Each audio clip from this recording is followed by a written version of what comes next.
Hi, I'm Chris Lukenbill and welcome back. Today we're going to talk about beyond default marginal elements. So with customizing symbols, if we think of well-designed marginal elements such as the title, the legend, and notes, help map readers to understand and remember their maps better. It means providing information without disrupting the visual hierarchy that emphasizes the main map content. And it means paying attention to nuances and details of the order, placement, and interrelationship in content. So designing better maps means wise wording, attending to hierarchy in text, description of map calculations, logic in breaks and spacing, well-designed marginal elements, including map legend, and the indicators of scale and direction. And we'll be looking at each of these in a little bit more detail in these lectures. So let's first start with wise wording. So with wise wording, we're talking about marginal text on maps and that they should be succinct and with minimal punctuation, which is always key. We don't like a lot of punctuation on maps. So examples of the titles, the legend titles, and notes as well. A hierarchy of map text, and I'll give you an example here of, if we think of a short title, here's the population distribution, 2000, and then notice the sizing is decreasing. This is the legend title, so it gets a little lower in the visual hierarchy. That means smaller font size.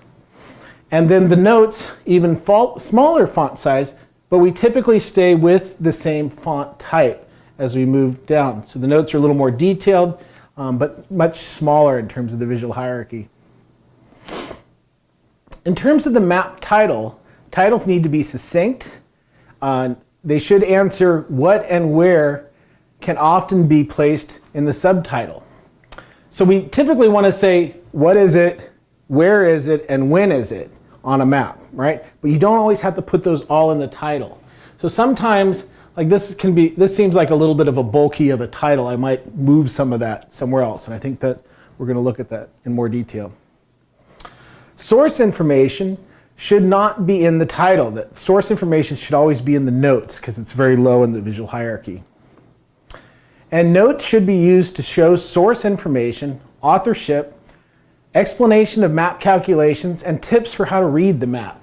In this case, we can't read them here, but see how low they are in the hierarchy of text. Largest text, second largest text, and then sort of these third largest texts down here. With legend titles, they should be focused on how the data was manipulated. So it's saying something different. You never want to repeat what was said in the title in the legend title. Map notes should be the smallest in terms of the textual size, in terms of the font size. And notes are on the bottom of the visual hierarchy so that they often are taking up the bottom of the map or the corners of the map, someplace where your eye doesn't jump to at the first time you look at a map. And they should not be repeating information that's provided elsewhere in the legend title or in the title. So let's take a look at a couple alternative ways that we could tease out the visual hierarchy and where we put the information.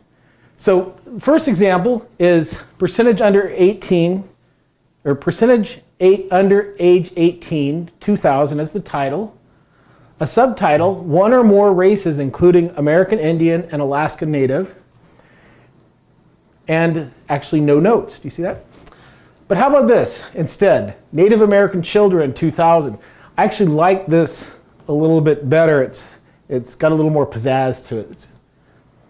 Subtitle, no subtitle, and then a large note that explains the detail of the information. So two different ways. This one provides a little bit more clarity than this one and doesn't feel quite as stuffy.